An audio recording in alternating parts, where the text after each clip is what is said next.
Hello everyone, welcome back to my channel. I am Devlina, a second professional MBBS student from Malda Medical College and Hospital.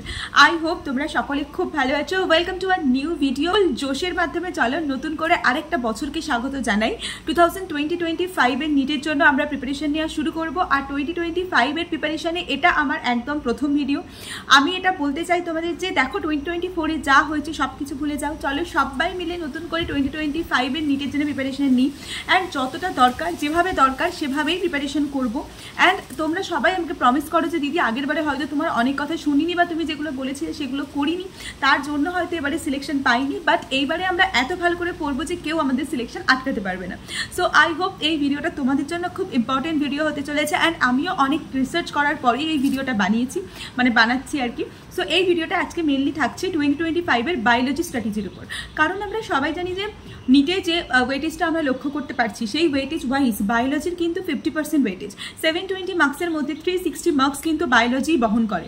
কিন্তু এমন অনেক student যারা আমাকে message করেছে এবং message করে বারবার বলছে যে দিদি বায়োলজিতেই নাম্বার আসছে না. ইনফ্যাক্ট আমিও নিজে এমন একটা মানুষ ছিলাম যার বায়োলজিতে একটা সময় 165, 175, 190 এরকম মার্কস দিয়ে আমি প্রিপারেশন শুরু করেছিলাম.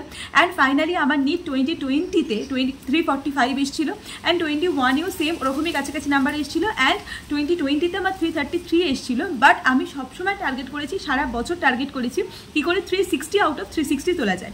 এটা কিন্তু আমার সারা বছরের টার্গেট ছিল. তো আজকে আমি তোমাদের সেই সমস্ত স্ট্র্যাটেজিগুলো শেয়ার করব যে কিভাবে তুমি 360 আউট অফ 360 টার্গেট করতে পারো. দেখো নিটের দিন যা ইচ্ছা হতে পারে, নিটের দিন পেপার ইজি আসতে পারে, টাফ আসতে পারে, যেমন ইচ্ছা তেমন আসতে পারে, কিন্তু আমাদের যেটা মেন কাজ সেটা হচ্ছে নিটের জন্য আমাদের এখন থেকে প্রিপারেশন নিতে হবে এবং আমাদের সবার এটাই টার্গেট থাকবে যে আমরা যেন সবাই প্রত্যেকে 360 আউট অফ 360 টার্গেট করে আসি. এবং আজকের টাইটেলটাও থাম্বনেলটাও সেজন্য এরকমই রাখা হয়েছে যে how to score 360 out of 360 in biology. আরেকটা কথা সবাই শুনে নাও, 360 আউট অফ 360 যদি বায়োলজিতে না পেতে পারো বা 340 প্লাস যদি না পেতে পারো তাহলে কিন্তু এখন যেভাবে কাট অফ বাড়ছে সেখানে দাঁড়িয়ে তোমাকে ধরে নিতেই হবে যে আমার সিলেকশন হবে না. ঠিক আছে, সো সেই দিক থেকে দাঁড়িয়ে চলো আজকে উইদাউট এনি ফার্দার দিলে ভিডিওটা স্টার্ট করি. বাট ভিডিওটি স্টার্ট করার জন্য তোমাদের কিছু বুকসের সাজেশন আছে, তো সেটা একবার তোমরা দেখে নাও. তোমরা আমাকে বেশ কিছুদিন ধরে জিজ্ঞেস করছিলে যে দিদি নিটের জন্য কোন বই ফলো করা উচিত. তো কোশ্চেন প্র্যাকটিসের জন্য অজওয়াল বুকস তোমাদের জন্য নিয়ে এসছে 37 years NEET UG practice book for biology, physics and chemistry. আজকে তোমাদের বায়োলজি বুকটা একটু খুলে দেখাই অ্যান্ড বলি যে এর মধ্যে কী কী স্পেশালাইজেশন আছে. প্রথমে যখন এই বইটা আমি হাতে পেয়েছিলাম তখনই আমি দেখি এর আউটার লুকটা দেখে তো আমার বেশ ভালো লেগেছিল. আর সবচেয়ে যেটা ভালো লেগেছিল সেটা হচ্ছে এখানে লেখা আছে কী করে তুমি ফার্স্ট অ্যাটেম্পটে নিট ক্লিয়ার করতে পারো. সেই সাথে এখানে সবচেয়ে ইম্পর্টেন্ট জিনিস সেটা হচ্ছে এখানে প্রত্যেকটা চ্যাপ্টার ওয়াইজ ওয়েটেজ খুব সুন্দর করে দেওয়া আছে. আর এখানে একদম আপডেটেড নিট 2024 এর পেপারটাও দেওয়া আছে.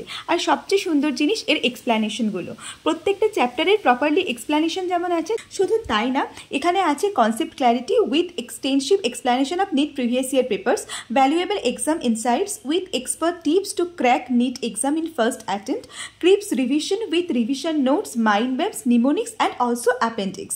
সো এখানে আরেকটা ইম্পর্টেন্ট জিনিস সেটা হচ্ছে প্রত্যেকটা চ্যাপ্টার ওয়াইজ কিন্তু প্রিভিয়াস ইয়ার আছে, সেই সাথে দুটো স্যাম্পল পেপারও অ্যাভেলেবেল আছে. তার সাথে আছে ওয়েবার আর স্যাম্পল পেপারের কিন্তু সুন্দর সলিউশন. সো তোমরা নো ডাউট এইটা কিন্তু অ্যানালিসিস করে দেখতে পারো অ্যান্ড এটা অবশ্যই তোমরা চেক আউট করো.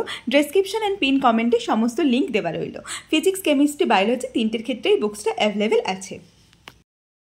একদম প্রথমে আমি যে পয়েন্টটা সম্বন্ধে তোমাদের সাথে ডিসকাস করব সেটা হচ্ছে বুকস অ্যান্ড রিসোর্স. দেখো সবার আগে একটা কথা ভালো করে বুঝে নাও, তোমাদের যেটা পড়তে হবে সেটা হচ্ছে এনসিইআরটি. আর একটা ডাউট সবার মধ্যেই আছে, নতুন এনসিইআরটি পড়বো না পুরানো এনসিইআরটি পড়বো. আমি সবাইকে একটা কথাই বলবো যে এবছর কিন্তু ডিলিটেড সিলেবাস থেকে কোনো কোশ্চেন আসেনি, অন্তত বায়োলজিতে. তো সেই দিক থেকে দাঁড়িয়ে তোমরা কেউই পুরানো এনসিইআরটি পড়বে না, সবাই চেষ্টা করো নতুন এনসিইআরটি ফলো করার. অ্যান্ড নতুন এনসিইআরটি পারলে একটা কিনে নাও, কারণ এখন সবে শুরু. ঠিক আছে, তাহলে তুমি কতটা পড়লে, কিভাবে পড়লে না পড়লে সেটাও তোমার অনেকটা নোট হবে যে আমি সারা বছর কত পড়েছি. পুরানো এনসিইআরটি হলে অন্য বই থাকে, আগের বছর আমরা অন্য বই ফলো করে থাকি, তখন আমরা বোঝা যায় না যে এবছর আমরা কতটা পড়লাম.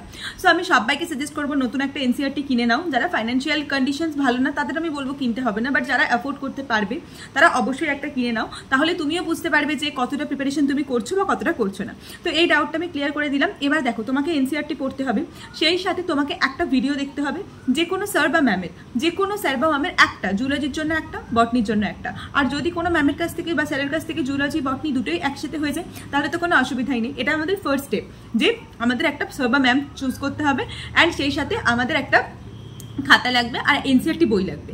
এবার দেখো, আমি পার্সোনালি নিজে খুব লিখে লিখে পড়তে পছন্দ করি, তো আমি সেই জন্য কী করতাম, যা কিছু ভিডিও দেখে ইম্পর্টেন্ট পয়েন্ট পেতাম সেগুলো এনসিআরটির দুপাশে যে জায়গা, প্রচুর জায়গা, সেগুলোতে লিখে নিতাম।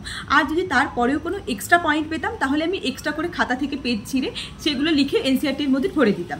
হ্যাঁ, প্রথম দিকে আমিও নোটস বানিয়েছি, যখন 17, 18, 19 আমিও অনেক নোটস বানিয়েছি, কিন্তু অনেস্টলি সেইং এখন সময় দাঁড়িয়ে নোটস বানানোটা বায়োলজির জন্য খুবই বোকামো আমার মনে হচ্ছে।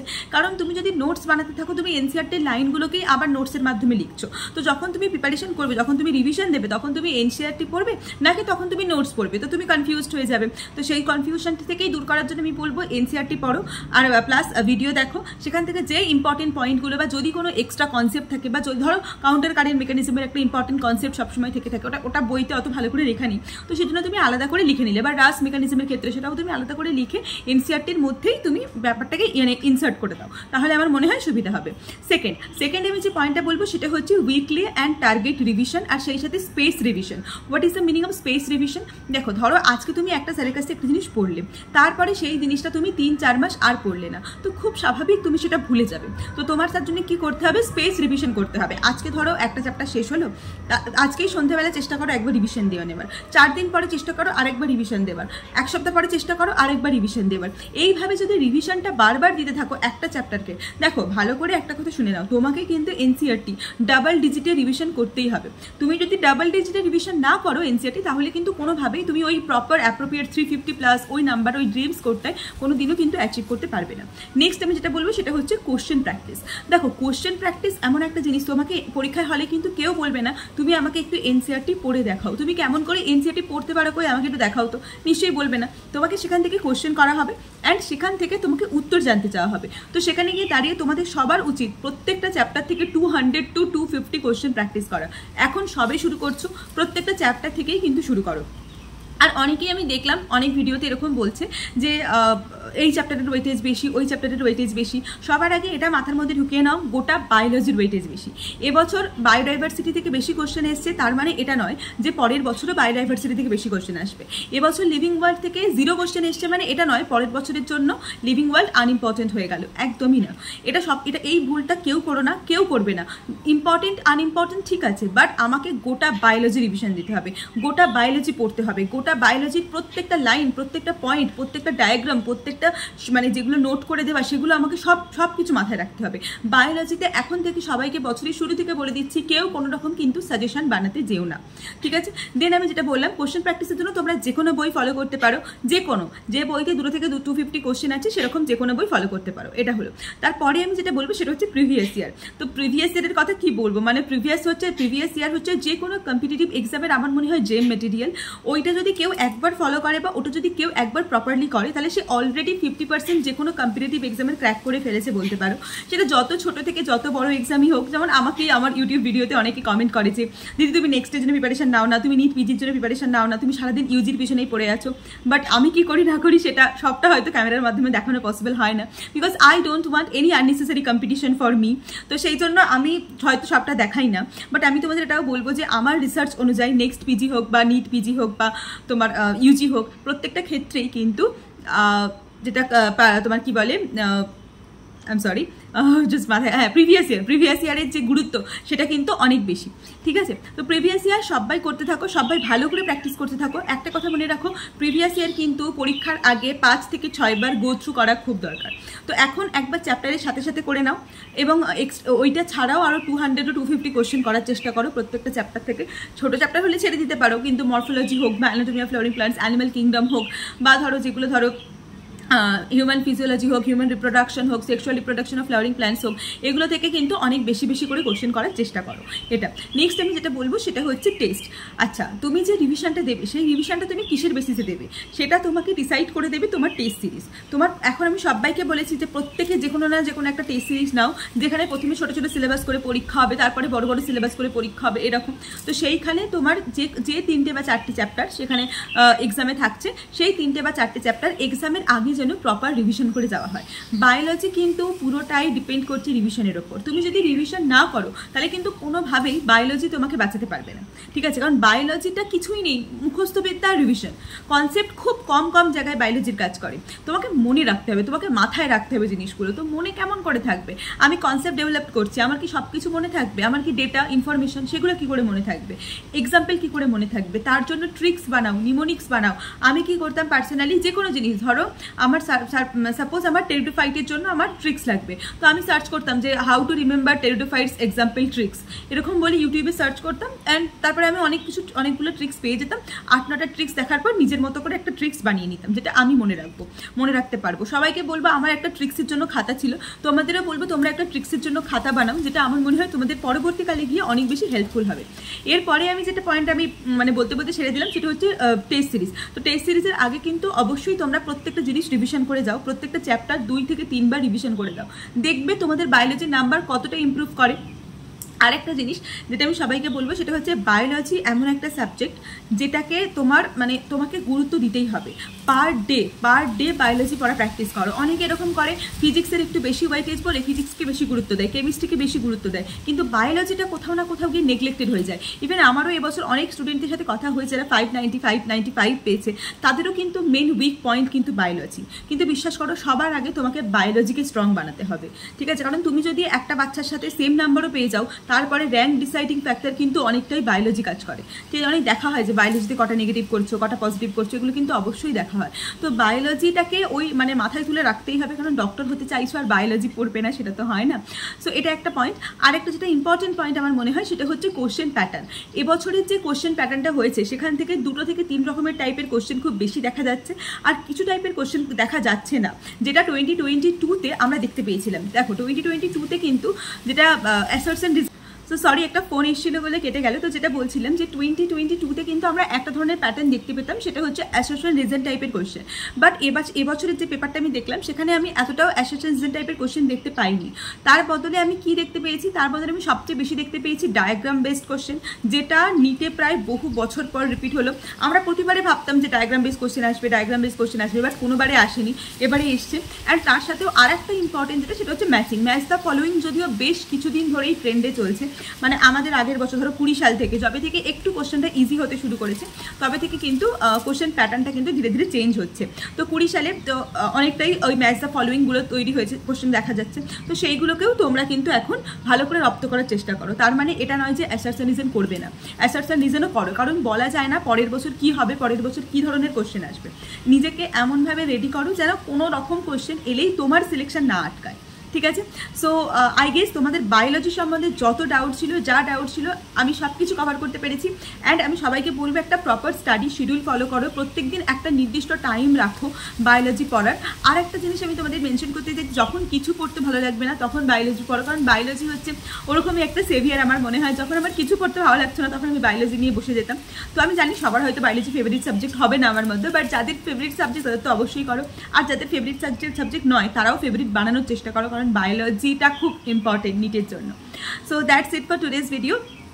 আর বাকি তোমাদের যদি আর কোনো কমেন্ট থাকে, সেটা তো জিজ্ঞাসা থাকে, সেটা তোমরা আমাকে কমেন্ট করে জানিও। আমি সবগুলোর আনসার দেওয়ার চেষ্টা করব, যতটা আমার জানা আছে আমি চেষ্টা করব। আরেকটা জিনিস আমি তোমাদের বলতে চাই, আমি লাস্ট কিছুদিন ধরে দেখছি আমার ইউটিউব ভিডিওতে বেশ 1-2জনই আছে, সবাই না, সবাই তো প্রচুর ভালোবাসা দাও আমাকে, I am so grateful for that. But 1-2জন আমি দেখছি অনেক উল্টোপাল্টা কমেন্ট করছে, তাদের জন্য আমি এটা বলবো যে যদি আমার চ্যানেল দেখতে ভালো না লাগে, আমাকে যদি ডক্টর না লাগে, আমাকে যদি ডক্টরের মতো মনে না হয়, তোমার যদি না মনে হয়, তাতে আমার কিছু করার নেই, ঠিক আছে? সেটা তাতে আমার লাভও না, আমার ক্ষতিও না, সো আলটিমেটলি আমার কিছু না। বাট হ্যাঁ, একটা জিনিস আমি বলবো, আমার চ্যানেল দেখো না, নিজেদের ভ্যালুয়েবল টাইম প্লিজ আমাকে দেখে নষ্ট করো না, কারণ কোনো মানে হয় না যাকে তোমার ডক্টর বলে মনেই হয় না তার চ্যানেল দেখার। আর বাকি তোমার ডক্টর মনে হওয়াতে বা না হওয়াতে আমার কিছু ফারাক পড়ে না। আই এম ডক্টর আমি, অ্যান্ড বিশ্বাস করো কেউ আমাকে হাতে করে সেটা ভিক্ষা দিয়ে যায়নি, আমি এটা অ্যাচিভ করেছি। অ্যান্ড ওয়ান মোর থিং, কলকাতার কলেজে কেন পড়ি না, মালদার কলেজে কেন পড়ি, that's my choice, that's my preference. হ্যাঁ, অফকোর্স আমি কলকাতার কলেজে চান্স পেলে কলকাতার কলেজে পড়তাম, বাট আমি যে মালদার কলেজে পড়ছি সেটা নিয়ে আমার কোনো রিগ্রেট নেই, I am very much grateful for that. আর তোমাদের এটা নিয়ে অযথা কোনো কমেন্ট পাস করার প্রয়োজন নেই। নেই। যদি তোমাদের আমার চ্যানেলকে খুব ভালো মনে হয় তোমরা দেখো, যদি মনে হয় আমি যেগুলো বলি সেগুলো নিটের বাচ্চাদের হেল্প করতে পারে, তাহলে তোমরাও তোমাদের নিট মানে নিট পরিচিত যারা আছো তাদের সঙ্গে শেয়ার করতে পারো, তোমাদের নিজেদের হেল্প হলেও দেখতে পারো। কারণ তোমরা যতই নিজেদের মেডিকেল স্টুডেন্ট বলে দাবি করো না কেন, আমি খুব ভালো করে জানি যে একটা মেডিকেল স্টুডেন্টের পক্ষে কোনোভাবেই বসে অন্য একটা মেডিকেল স্টুডেন্টের ভিডিও দেখা নিট অ্যাসপিরেন্টদের জন্য পসিবল হয় না। আমি নিজে তো দেখার সময় পাই না, আমার এতটাই পড়াশোনার চাপ থাকে, plus YouTube and content creation যেগুলো আমি করে থাকি, প্লাস প্রমোশনের অনেক কাজ থাকে, তো সেগুলোর জন্য আমার পক্ষে পসিবল হয় না। এটা 1 নম্বর কথা। 2 নম্বর কথা আমি যেটা বলতে চাই সেটা হচ্ছে আমার লাইফস্টাইলকে আমার উপরেই ছেড়ে দেওয়া মনে হয় আমার ভালো হবে। কারণ আমি যেটা করি সেটা পুরোটাই ইউটিউবে দেখাই অ্যান্ড সেটা পুরোটাই ওপেন প্ল্যাটফর্মে আছে। তো যেখানে আমার ফ্যামিলি মেম্বারের যদি কোনো প্রবলেম না থাকতে পারে, আমার বাবা মার যদি কোনো প্রবলেম না থাকতে পারে, আমার মনে হয় কারোর প্রবলেমই আমার কাছে কোনো ম্যাটার করে না। আর আমি কোনো কিছু ভালগার করি না, তো আর আমি কোনো কিছু অন্যায় করার মতোও করি না যে আমি মুখ লুকিয়ে বসে যাব। আর তোমরা যারা বলছো আমি ব্লগ করার জন্য, ইউটিউব করার জন্যই মেডিকেলে চান্স পেয়েছি, তো এসব কিছু ভেবে তো মেডিকেলে আসিনি, এসে ভালো লেগেছে তাই করছি, দ্যাটস ইট। আর অনেস্টলি সেইং এটা করতে করতেই আজকে 36K সাবস্ক্রাইবার হয়ে গেল। সব কিছু তোমাদের জন্যই হয়েছে, তোমাদের হয়তো নেগেটিভ কথাবার্তাগুলো গায়ে লাগাতে পারিনি বলেই হয়েছে। বাকি আমাকে যারা অনেক অনেক ভালোবাসা দিয়েছে তাদের জন্য thank you so much, I am really really really happy. আর তোমরা যারা আমাকে ইনস্টাগ্রামে ফলো করো না তারা ফলো করতে পারো, যদি তোমাদের আমার ডেইলি লাইফ দেখতে ইচ্ছা করে বা যদি তোমাদের মেডিকেল লাইফ দেখতে ইচ্ছা করে তাহলে অফকোর্স তোমরা ফলো করতে পারো, বা আমার ডে টু ডে লাইফ। আর যারা শুধুমাত্র নিটে ফোকাস করতে চাও কোনো দরকার নেই, একদমই পুরোপুরি নিটে ফোকাস করো। আর আমি বলবো যে যারা নিট অ্যাসপিরেন্ট আছো আমি তাদেরকে বলবো তারা কোনো রকম কন্ট্রোভার্সিতে জড়িও না। আমাকে কিছু খারাপ বলছে বলুক, তোমাদের জানি খারাপ লাগে, তোমরা অনেকে আমার সাপোর্টে কথা বলো, I am really grateful, but বলো না, কারণ ওদের সাথে মুখ লাগিয়ে কোনো লাভ নেই। কারণ ওদেরকে রাখাই হয়েছে ওটা করার জন্য, ওদের জীবনে কোনো সাকসেস নেই, কিছু নেই, ওরা তোমার সাকসেসে জ্বলবে, আমার সাকসেসে জ্বলছে, দ্যাটস ওয়াই ওরা এটা করছে। সো আই গেস আমি তোমাদের সবার কাছে ক্লিয়ার করতে পেরেছি জিনিসটা, কারণ আমি অনেককে দেখেছি আমার জন্য লড়াই করতে অ্যান্ড আমার খুব ভালো লেগেছে সেটা দেখে। বাট আমি বলবো প্লিজ নিজেদের টাইম নষ্ট করো না। আমি ওদের উত্তর দিয়ে নিজের টাইম নষ্ট করি না, কারণ আমার টাইম আমার কাছে খুব ভ্যালুয়েবল। সো আর আমি যেটা করছি আমি জানি আমি ঠিক করছি, আমি আমার বাবা মার আশীর্বাদে করছি সব কিছু, আর ভগবানের আশীর্বাদে করছি সব কিছু। বাকি কি বলবো, মানে শকুনের অভিশাপে কখনো গরু মরে না। So that's it for today's video. আর ব্লগ কি ধরনের ব্লগ দেখতে চাও আমাকে একটু ব্লগ তোমরা সাজেস্ট করো, কারণ আমার নিজের মনে হচ্ছে পার্সোনালি যে আমি কি ব্লগ করবো কি ব্লগ না করবো কিছু বুঝতে পারছি না। সো তোমরা আমাকে সাজেস্ট করো যে MBBS রিলেটেড আমি কি ব্লগ বানাতে পারি তোমাদের জন্য।